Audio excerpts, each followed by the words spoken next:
எங்கே வாழ்க்கை தொடங்கும்? நண்பர்களே, எங்கே வாழ்க்கை தொடங்குது?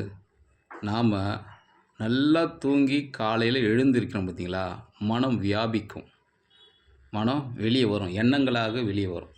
எண்ணங்களாக வெளிவருவது தான் வாழ்க்கையே தொடங்குது. காலையில் நமக்கு எண்ணம்தான் வாழ்க்கை, எண்ணம் வியாபிப்பு தான் வாழ்க்கை. அது எங்கே எவ்விதம் முடியும்? மீண்டும் இரவு தூங்கும் பொழுது தான் நம்மளுடைய முடிவே, வாழ்க்கை முடிவு. அது எங்கே எவ்விதம் முடியும் அப்படின்னா, எண்ணங்கள் வியாபித்து மீண்டும் எண்ணங்கள் ஒடுங்குவது தான் தூக்கம். அந்த தூக்கம்தான் முடிவு.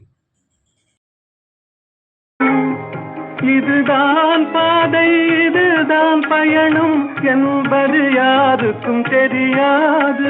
நீங்கள் தூங்கி எழுந்து இந்த உலகத்தோடு ஒன்றி பழகி எல்லா விஷயத்தில் ஈடுபட்டு வாழ்வது தான் உங்களுடைய பயணம், வாழ்க்கை என்பது தெரியாது. உங்களுக்கு யாருக்குமே தெரியாது. இந்த எண்ணம் தான் வாழுது. இந்த எண்ணம் தான் வெளியே போய் சுற்றி கித்தி அலைஞ்சி வாழ்ந்துட்டு திரும்ப ஒடுங்குது தூக்கமா. பாதையெல்லாம் மாறி வரும், பயணம் முடிந்துவிடும். உங்களுடைய மனம் எண்ணங்களாக வியாபித்து இந்த உலகத்தோடு ஒவ்வொரு பாதையிலும் நீங்கள் சென்று முயற்சி பண்ணி வெற்றி பெற்று தோல்வியடைஞ்சு இறுதியில் நம்மளுடைய பாதையெல்லாம் எங்கே போய் முடியுது? இறப்பு என்ற பாதை. நிரந்தரமாக தினம் தூங்கி தூங்கி எழுந்தீங்க, கடைசியில் ஒரேடியாக முடிவு பாதை இறப்பு. மாறுவதை புரிந்து கொண்டால் மயக்கம் தெளிந்துவிடும். இந்த உடம்பு வாழல, உங்களுடைய எண்ணம் தான் வாழ்ந்தது.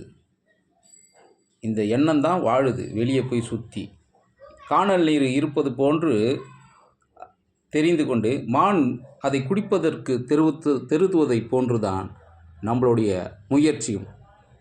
தூங்கி எழுந்த உடனே இந்த உலகம் இருப்பது போல் கருதி கொண்டு அது பின்னால் ஓடி திரிஞ்சு அலைஞ்சி பலவித முயற்சிகள் ஈடுபட்டு திருப்பம் ஒடுங்குவது தான் புரிந்து கொள்ளும். மாறுவதை புரிந்து கொண்டால் மயக்கம் தெளிந்து. எங்கே வாழ்க்கை தொடங்கும், அது எங்கே எவ்வித முடியும்? இதுதான் பாதை, இதுதான் பயணம் என்பது யாருக்கும் தெரியாது. பாதையெல்லாம் மாறி வரும், பயணம் முடிந்துவிடும். மாறுவதை புரிந்து கொண்டால் மயக்கம் தெளிந்துவிடும்.